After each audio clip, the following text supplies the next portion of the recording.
Hello and welcome to the Bucket Lister podcast. Join your host Keith Crockford along with special guests who have travelled the world, here to share stories of their adventures and plenty of inspo to add to your bucket list. Now, let's get into today's episode. Hello everyone and welcome to this episode of the Bucket Lister podcast. I am your host Keith Crockford and today I am chatting with Allan Alfaro. Hello Allan. Hello my friend, how's everything? I am very well, thank you. Now Allan is our guide in Costa Rica and we've just had a group come back recently from Costa Rica on our first ever Best of Costa Rican trip. So we thought it would be a great idea to get Allan on and just talk to us about why Costa Rica needs to make its way up your bucket list and for you to get it added to yours as well. So, Allan, how was the trip? How was the trip? I think, I know it was definitely a great experience, a great bunch of people. We had such a good time. The itinerary was a perfect combination between wildlife and adventure as well. Some activities that give us the chance to do extreme hikes. So it was a great combination. You know, there's not like a perfect leader, perfect trip, but there is a perfect group that actually gets the best environment and to enjoy Costa Rica. Perfect. So let's just to start with, Allan, let's just find out a bit more about you. Now, looking behind you at the minute, it looks like you're not sat in an office at the minute. So where in Costa Rica are you joining us from today? I am in Monteverde. Monteverde is a little piece of cloud forest next to the Central Pacific side of Costa Rica, but high up in the mountains, right by the continental divide where the country split between two slopes, a Pacific and Atlantic, right? So that's where I live. So how long have you been working in tourism in Costa Rica, Allan? I started like 13 years ago, back in 2012, I started like a nature guide here in Monteverde locally, and then I had the chance to travel a little bit, and then I started being a trip leader. Since then, got the chance to travel in Costa Rica. I mean, lead trips right here, and as well later on, I got to run trips up from Mexico down to Panama, all countries in between. Amazing. And what do you love most about showing people Costa Rica? Well, I love everything about my job because I'm not in an office. It's an outdoor office all the time. So I'm an active person as well. So I love doing hikings and active things such as whitewater rafting, rappelling, mountain biking. And more than that, I am a very open person who loves sharing time with people. And that's what actually makes me very passionate about doing this job anywhere I go. And of course, I feel very proud of my home country, which is got a lot of nature, got a lot of sites. And actually, our tourist industry is growing a lot in Costa Rica. And then actually, we're hoping to get more and more of these people from all over the world to taste Costa Rica. And what makes Costa Rica, do you feel, such a unique destination compared to other places you've worked as well? Well, actually, the number one thing that makes us be there for many people on top of other countries is our people, right? Our people, because we are very kind, we are very open-minded people. Well, more than that, we have definitely 6% of the world's biodiversity because we are in Central America. So we have, let's say, and as a story, once upon a time, there was not a bridge between North and South America. and then when the land formation made some friction, and then make this land rise from the sea, right? I'm talking millions years ago.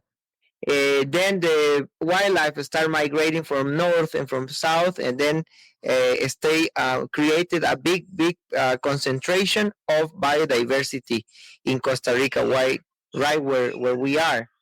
So with only about with only 100 thousand square kilometers, right? We're just 51,000, sorry, 51,000 square kilometers, just a slightly bigger country than Switzerland, and have that much wildlife. You find sloths everywhere, monkeys, and plenty of birds. 925 species of birds for those birders.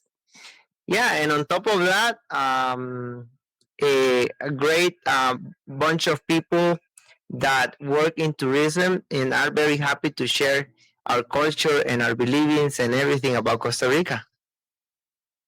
So let's break our trip down then, the one that we offer at the Bucket List Company. Just talk through so our listeners can kind of understand what the trip entails, what they see, where they go.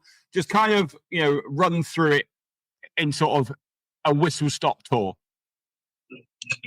Well, as a country, as any trip, we rely on a place that is easy to connect with, and so we have to start our trip in San Jose, which is capital city of Costa Rica. Then we move on to our next location, which is not very common location in Costa Rica, and is Turrialba. Turrialba is hosting one of many volcanoes in Costa Rica. We got 200 volcanoes in the country, but only 5 active volcanoes at the moment. And Turrialba volcano is one of the active ones that we host. And it's got a lot of countryside area down there. We had a great experience with a local farmer who took us around his property, and he actually works with a little organization to preserve forest. So this is something very unique. We had a very authentic lunch of Costa Rica and the specific things that we only get to do at home as Costa Ricans, and then we shared with our travelers. After that, we went to on the one of the best rivers around the world to do whitewater rafting, which is Pacuare River. Is categorized in one of the top 10 best rivers in the world to do whitewater rafting at the best sceneries to do it. And we just did that. We had a blast, a great time, a very good time. We did it. We had a lot of white water and good rapids, and a great bunch of people as well, because the guides of local operators are just stunning. And then after that we went to the South Caribbean side of Costa Rica at Puerto Viejo. We had a kayaking trip down there through the mangrove. Sometimes when the weather allows, we can do a snorkeling tour down there. But the amount of wildlife in the Caribbean side is just stunning. We've seen quite a lot of sloths and monkeys in our trip. Then after this area, which is the Cloud Fort, the South Caribbean side of Costa Rica, we made it to La Fortuna, and then we have a Arena volcano down there, and plenty of great things to see. The only perfect cone-shaped volcano. And as a cherry on top of the cake, we end up our trip in the beach, right in Samara, by the coast in the Pacific side. So we had the chance to experience both slopes and sides of Costa Rica, the Pacific side and the Caribbean as well. And in the Pacific side, we had a great beach time. I think it's like the best distribution of a trip. You start with a lot of active things, a lot of wet land, green, lush, and then you end up in the Pacific side where it's more dry, and to get a little bit of sun, work out in your tan for the last days. Yeah, what a great way to finish off a trip. And what would you say? Yeah. What would you say are like your favorite spots on that route as a Costa Rican? You know, which bits do you enjoy visiting on that tour? Well, it's hard to pick one. We had a great time in both sides. We had a great time in Puerto Viejo, in the Caribbean side, and but we were a bit more active at the beginning of the trip. We had some more incursions in that first bit, and then we had a bit more of free time at the end in the Pacific side. But I think it was just perfect distribution of energy along the trip, because we started quite active and then we had some time to relax at the end of the trip before we head back to San Jose. And when people look at an itinerary for any trip around the world, I know I'm very bad at this. That if I look at an itinerary, I always kind of pick out what I think is going to be my favorite part of the trip. But it generally isn't always that way, is it? And on this trip, are there any kind of like the lesser known experiences within the itinerary that tend to surprise the travelers that then become a real highlight, do you think? Oh, it's hard because that's what people say. It's hard to pick one out of many, right? People really enjoy the rafting. Whitewater rafting definitely in this river is one of the top highlights. But then also, if you had the chance to do some zip lining, is also another highlight. So just really depends on people's profile, what the favorite moment will be. But definitely, I would say whitewater rafting is one of the top highlights for many people. But in general, hot springs, zip lining, bonfire by the beach. We got to do that. It's our memories that stay in your life, stay in your mind for lifetime. I mean, Costa Rica is super famous for its wildlife, and you've mentioned some of the animals that people might see, but there are, and the feedback that I got, because obviously Dave, one of our guys, led that trip, and he said, when he came back, that your knowledge of the wildlife really made that trip for him.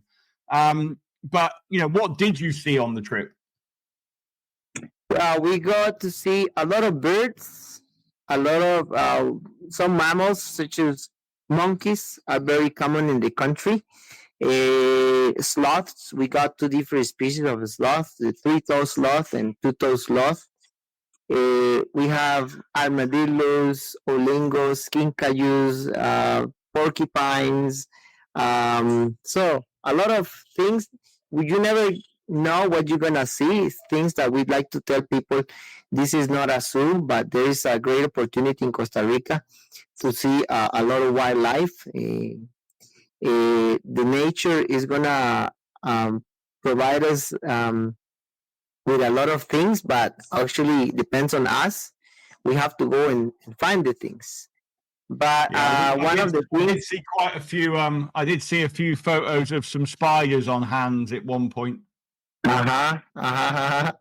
Yes. So there's certain things that are pretty easy to see, but other things just are present from nature, right? Sometimes you are there in the right moment, the right place with the right people, and then you get to see cool stuff.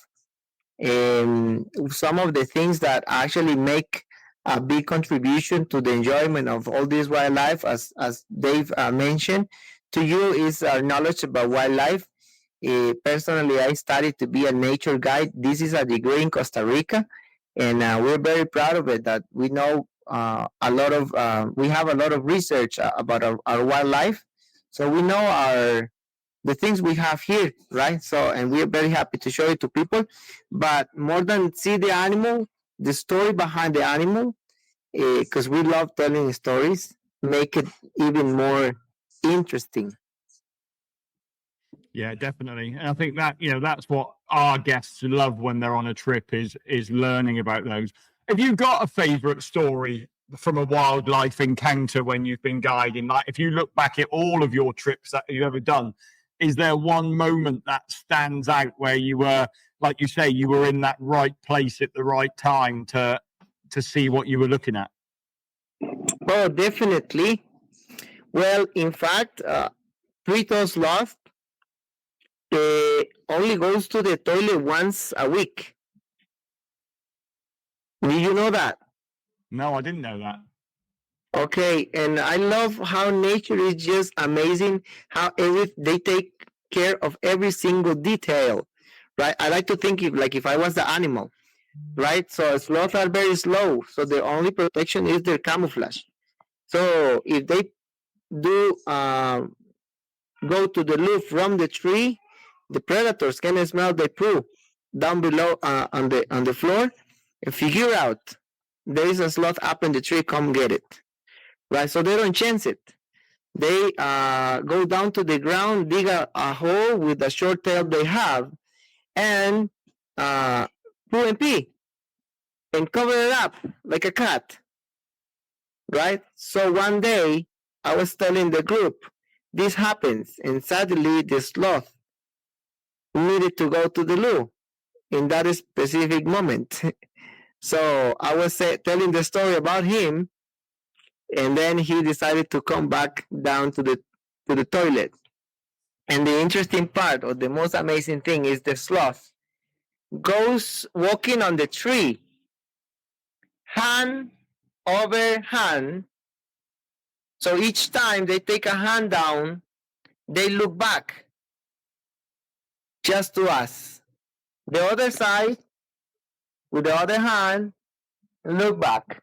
So each time they move a hand down, they look back to see what's behind them, but we were behind him.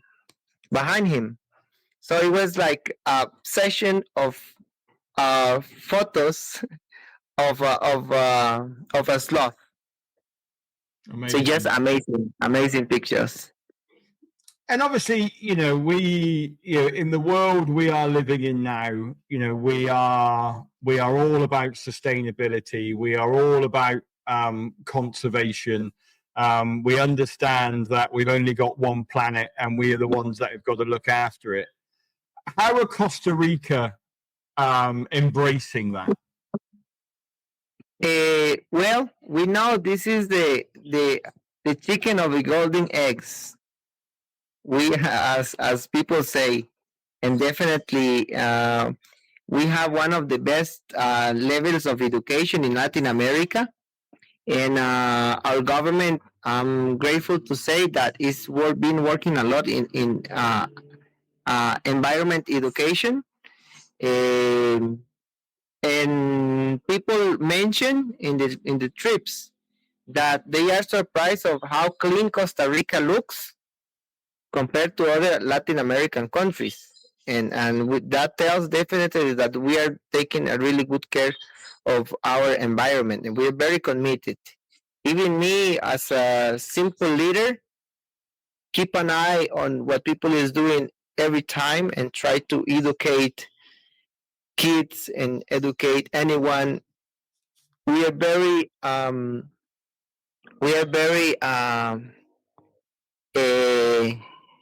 disappointed when we see a bad behavior of another Costa Rican person. Let's say someone throws some garbage out of a car or something. We really get annoyed about it, and then we're trying to transmit that to the younger generations. And when you're traveling around Costa Rica, I mean, obviously over tourism is becoming a problem around the world at various places. But do you feel that that is a problem in Costa Rica, or do you feel there is a nice balance and actually it doesn't feel busy? Well, as people say, there's some people who see they have empty glass, and some other people who see they have full glass. I always seen it, and I think the majority of Costa Rican people see the half full glass because we are taking care of our nature. About 30% of the country territory is protected within national parks, wildlife refuges, or protected areas represent over 30% of the country territory protected. And but we couldn't keep it that way if we don't have income from tourism, right? So we definitely know that travelers coming into our country to see all the beautiful wildlife are a key part of maintaining those national parks and all those protected areas because that's actually one of the reasons why we started them to because so we could preserve the first but also some people can enjoy all these unique spots that we have in the country. Amazing. Obviously, you know, we always talk about adventure travel, and you know, we try some of our trips and our bucket list itinerary are super adventurous, but you know, in some of them are what we class as soft adventure in terms of, you know, some hiking or, you know, whitewater rafting or whatever. With this trip, like, we wanted to create that balance of some soft adventure travel, but at the same time, the nature, a bit of beach and relaxation, and kind of show the best of what Costa Rica has to offer. But what would you say about somebody's fitness level to be able to come on to this itinerary? I would say that it's very difficult to rate what physical levels are. General people say level 1, level 2, level 3, 4. I think 4 is quite extreme, and 5 is super fit. I will categorize this trip on level 3 because it's rate like in between. So anyone, the age doesn't matter because I've seen 70 and 80 years old people like jumping off bungees and stuff like that. So I will better say that as long as you don't have like physical limitations, like a bad arm, bad elbow, so that you can still paddle on a whitewater rafting. As long as you don't require a specific support to walk or to hike, then you are good to come on the trip. Well, you had Dave leading this trip, and like we said, Dave's 72 now. So, like, you know, if Dave can do it. Oh, but he's like a mountain goat. Yeah. You know, obviously, you know, when we take in like the Costa Rica trip and a best of trip, you know, for us, it's all about those cultural experiences as well. You know, we want to go and visit a country and learn about that country and learn about its people. What sort of cultural experiences do our clients get to see on this trip? Well, definitely our first visit, our first accommodation was, our first visit to a farm gave us the chance to experience the local living because this is not a place where many travelers get to go. It's someone's like private farm and protected area.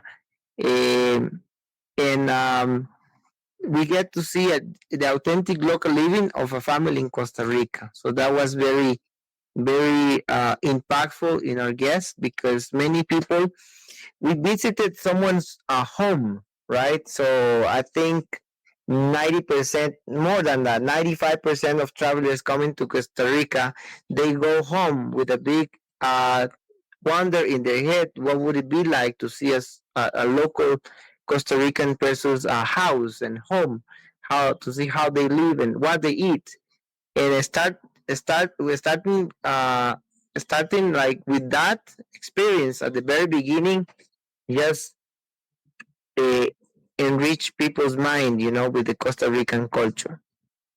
And later on, we got plenty of opportunities to have like a cultural exchange with the people. Each family at the hotels are locals, the owners and the managers. So each hotel, each lodge we stayed at gave us a little bit of Costa Rican authentic culture, because the second night we after San Jose, we stayed at this lodge that is up in the mountains, and they have a big uh, eco lodge mentality. And the lady and the couple, they were there. They had a kid.